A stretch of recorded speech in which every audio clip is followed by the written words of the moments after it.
কৃষ্ণ হরি বল ভক্তমণ্ডলী, সকল ভক্তবৃন্দের শ্রীচরণে আমি কদমের শতকোটি দণ্ডবোধ প্রণাম ভক্তি গ্রহণ করবেন। আজকে আমরা আস্বাদন করব শ্রীমদ্ ভগবদ গীতার 2য় অধ্যায়ের 48 এবং 49 নং শ্লোকের ব্যাখ্যা। তো সর্বপ্রথম আমার একটি ছোট্ট অনুরোধ, আপনারা সম্পূর্ণ ভিডিওটি শ্রবণ করবেন এবং যারা আমাদের এই চ্যানেলে নতুন রয়েছেন পরবর্তী কৃষ্ণ সম্বন্ধীয় ভিডিও পেতে চ্যানেলটিকে সাবস্ক্রাইব করবেন। আর যারা সাবস্ক্রাইব করেছেন আপনাদেরকে অসংখ্য ধন্যবাদ এবং কৃতজ্ঞতা। হরে কৃষ্ণ। যুগের আধ্যাত্মিক উৎকর্ষতার অর্জনের জন্য বস্তুগত উদাসীনতার প্রয়োজন। 48 নং শ্লোকে ভগবান বলছেন, হে অর্জুন, সাফল্য এবং ব্যর্থতার প্রতি সমস্ত আসক্তি ত্যাগ করো, সমতাপূর্ণভাবে তোমার কর্তব্য সম্পাদন করো। আর এই ধরনের সাম্যকে যুগ বলা হয়। যুগে অবস্থিত হও এবং তোমার কর্তব্য সম্পাদন করো। হে ধনঞ্জয়, আসক্তি ত্যাগ করো এবং কর্ম করো, সুখ এবং দুঃখের সমতাপূর্ণ হও। এই ধরনের সাম্যকে যুগ বলা হয়। এটা আকর্ষণীয় যুগ শব্দটি যা প্রথম শ্লোকের বা প্রথমে 2য় অধ্যায়ের 39 নং শ্লোকের পরিবর্তিত হয়েছিল বুদ্ধি যুগের কথা এখানে পুনরায় আবির্ভূত করছেন। কৃষ্ণ অর্জুনকে যুগে অবস্থিত হতে নির্দেশ দিয়ে শুরু করলেন এবং তারপর একটি সংক্ষিপ্ত সংজ্ঞাও প্রদান করলেন। তিনি যুগ মূলতই সাম্য। পরমেশ্বর ভগবান শ্রীকৃষ্ণ বলেন যে আসক্তি ত্যাগ করে কর্ম সম্পাদনের মাধ্যমে যুগের অবস্থিত হওয়ার সম্ভাবনা। তিনি আরো বিশেষভাবে বলেন যে সিদ্ধি অসিদ্ধি বা জয় পরাজয় যাই হোক না কেন, একজনের সমতা থাকা উচিত। আর এই ধরনের সমতাকে যুগ বলা হয়। পরমেশ্বর ভগবান শ্রীকৃষ্ণ যুগকে আধ্যাত্মিকতার সাথে সরাসরি সংযোগের চেয়ে বস্তুগত বিষয়ের প্রতি ব্যক্তির মনোভাবের পরিপ্রেক্ষিতে বেশি উল্লেখ করেছেন। আমরা সাধারণত যুগের কথা সংযোগ পরিপ্রেক্ষিতে বলি, যা বুৎপত্তিগত এবং দার্শনিক উভয় দিক থেকে সঠিক।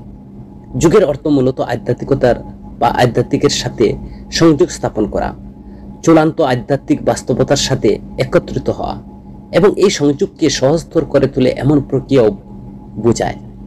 যেমনটি আমরা আলোচনা করছি, যুগ শব্দটি যুগের সাথে সম্পর্কিত। যদি যুগের মূল অর্থ উচ্চতর আধ্যাত্মিক বাস্তবতার সাথে সংযোগ স্থাপন করা, তাহলে কৃষ্ণ কেন এটিকে সমতা হিসেবে সংজ্ঞায়িত করছেন? বস্তুগত জিনিসের প্রতি সমতা আমাদের চেতনাকে উচ্চতর আধ্যাত্মিক সত্যগুলো উপলব্ধি করতে অনুসরণ করতে সক্ষম করে, যা শেষ পর্যন্ত আমাদের তার সাথে সংযোগ স্থাপন এবং সুযোগ করে দেয়। যদি আমরা বস্তুগত জিনিসের প্রতি খুব বেশি মোহিত হই, তাহলে আমরা বস্তুর বাইরে কিছু খুঁজি না।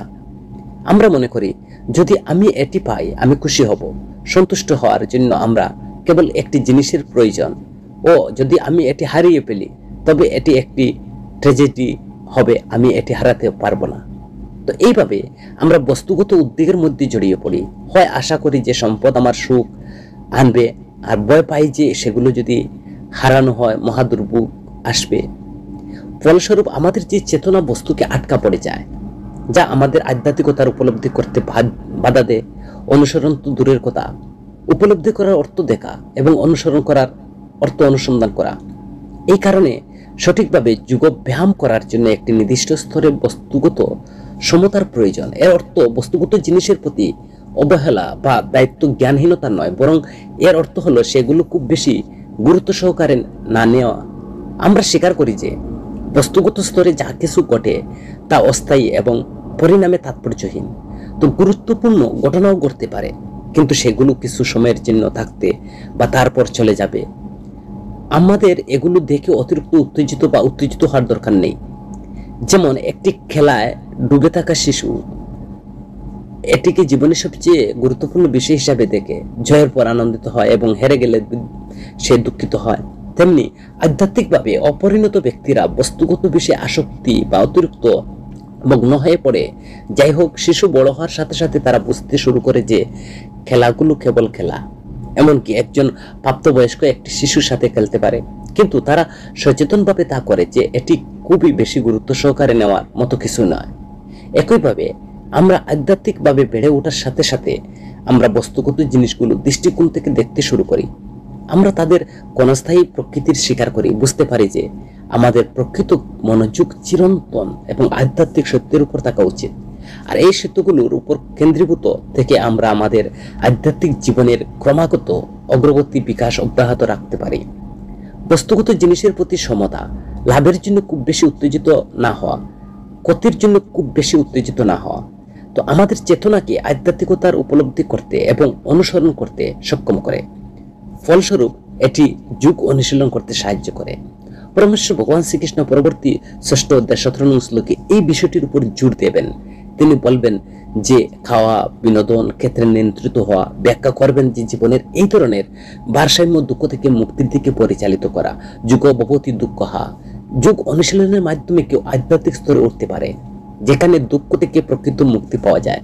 পরমেশ্বর ভগবান শ্রীকৃষ্ণ যুগ অনুশীলনের একটি দিক তুলে ধরছেন, আর সক্রিয় দিক আধ্যাত্মিক বাস্তবতার সাথে সংযোগ পরবর্তী অধ্যায়গুলোতে আলোচনা করা হবে। যাই হোক, এই অধ্যায়ে 3য় অধ্যায় কৃষ্ণ তিনি অনিষ্ক্রিয় বা অপ্রতিক্রিয়াশীল দিকের উপর তিনি জোর প্রদান করছেন, যেখানে একজন যুগ অনুশীলনকারী বস্তুগত ঘটনাবলীর দ্বারা অব্যাহত থাকে। সেই জন্য তিনি বলছেন যে সমর্থ যুগ উচ্চতে কৃষ্ণ অর্জুনকে নির্দেশ দেন যে যুদ্ধক্ষেত্রে যাই ঘটুক না কেন তারা বুঝতে হবে যে তিনি তার আধ্যাত্মিক বিকাশের জন্য কাজ করছেন।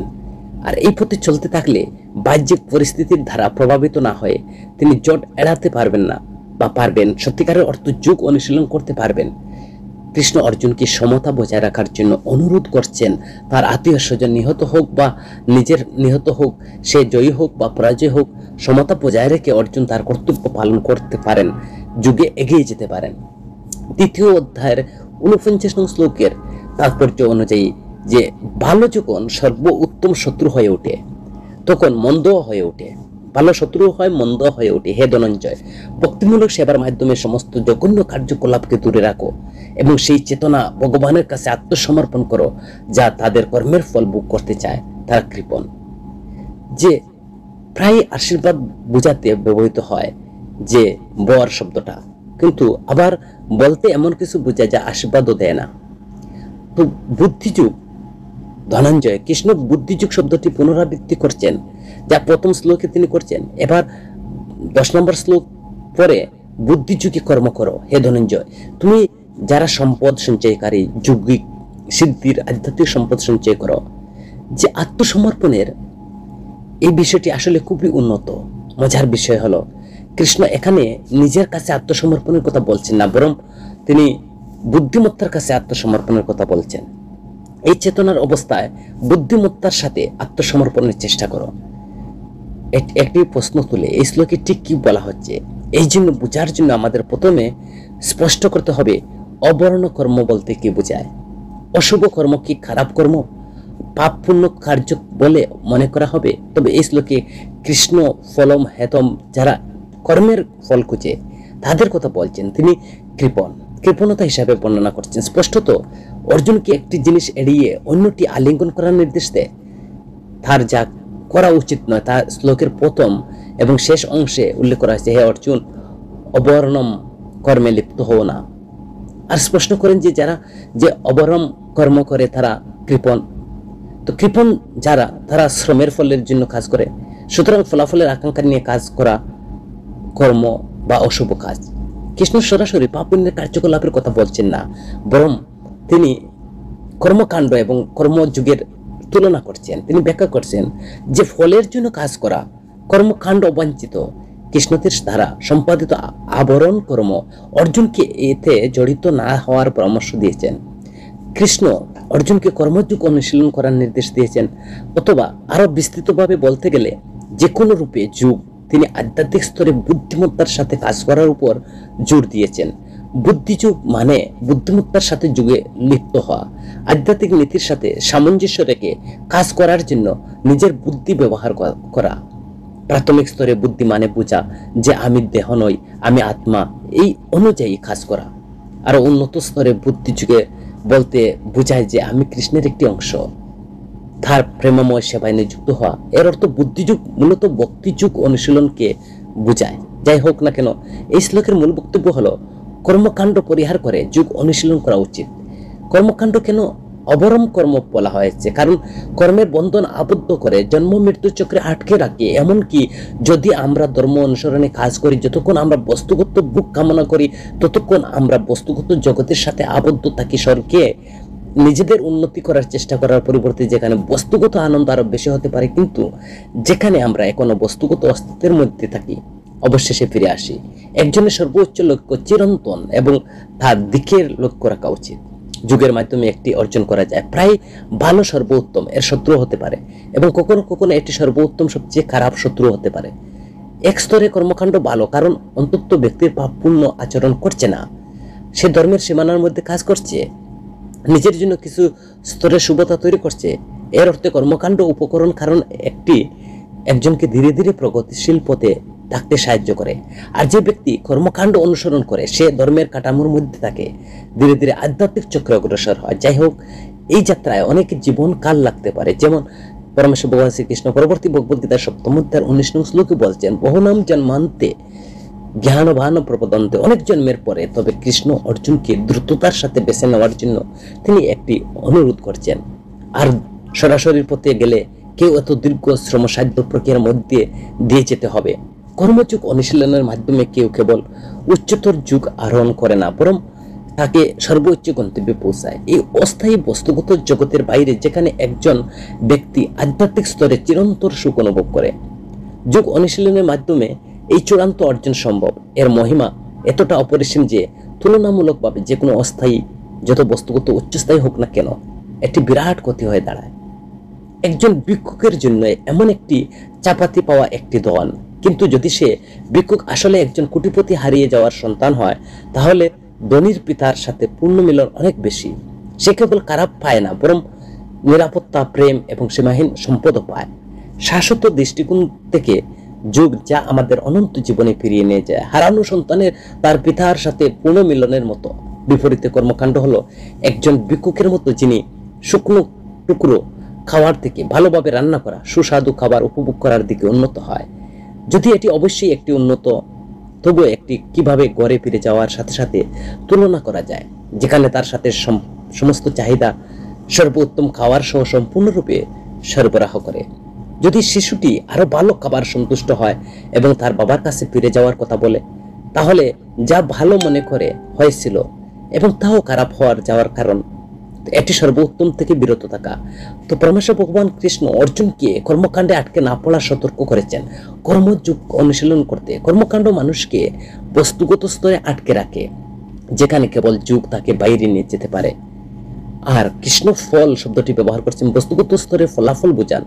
যতক্ষণ আমরা বস্তুগত ফলাফল কামনা করি, ততক্ষণ বস্তুগত অস্তিত্বের সাথে আবদ্ধ থাকি আর বস্তুগত অস্তিত্বে আটকে থাকি। আমরা যখন বস্তুগত অস্তিত্ব অতিক্রম করি, তখন আমরা বস্তুগত অস্তিত্ব যে অতিক্রম করব, যদি আমরা বস্তুগত জগতের মধ্যে কাজ করতে পারি, কারণ এটি পৃথিবীর আমাদের কার্যকারিতা এবং অবদানের জন্য প্রয়োজন।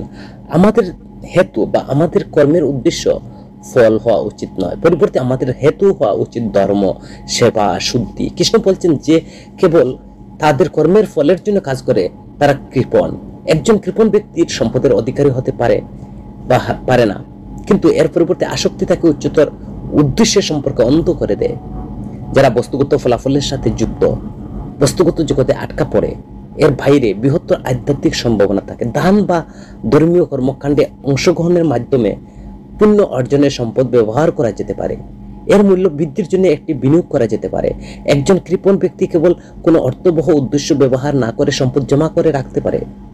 একইভাবে কৃপণ ব্যক্তিরা তাদের বস্তুগত সম্পদ ব্যবহার করে উচ্চতর কিছু অর্জন না করে বাস্তবতার বস্তু স্তরে আঁকড়ে থাকে। আধ্যাত্মিক অগ্রগতির জন্য তাদের সম্পদ ব্যবহার করার পরিবর্তে অস্তিত্বে আটকা পড়ে পরলোকে বৃহত্তর পরিপূর্ণতা খুঁজে পেতে ব্যর্থ হয়। পুণ্য অর্জনের জন্য সম্পদ ব্যবহার করা যেতে পারে, তেমনি আমাদের বস্তুগত সম্পদ যদি ক্ষণস্থায়ী চিরন্তন অর্জনের জন্য বা চিরন্তন কিছু পাওয়ার জন্য ব্যবহার করতে পারি, যদি আমরা তা ব্যর্থ হয়, তাহলে আমাদের নিজেদেরকে প্রতারণা করছি। কৃষ্ণ জোর দিয়ে বলছেন যে জড়তার প্রতি অত্যাধিক আসক্তির কারণে তাদের ইচ্ছা এবং ভাগ্য জড়জগতের মধ্যে সীমাবদ্ধ থাকে, কৃপণ এবং আবরণ কর্মের লিপ্ত থাকে। যদিও তারা কর্মের পাপ পুণ্য না হতে পারে, এমনকি তারা ধার্মিক হলেও জলস্তরে থাকে। এইভাবে তাদেরকে অশুভ জল অস্তিত্বে আটকে রাখে। এতেও কৃষ্ণ পরামর্শ দেন এই ধরনের কর্ম থেকে দূরে রাখুন।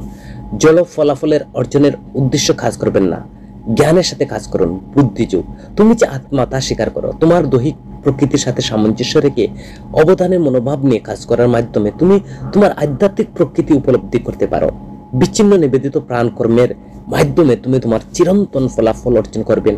হে অর্জুন, কেবল বস্তুগত ফল নয়, বরং এটা তোমার লক্ষ্য হওয়া উচিত। হরে কৃষ্ণ ভক্ত মণ্ডলী, যদি ভিডিওটি ভালো লাগে আপনার 4-5 জন বন্ধু বান্ধবের কাছে ভিডিওটি শেয়ার করবেন এবং মন্তব্য করতে ভুলবেন না। হরে কৃষ্ণ।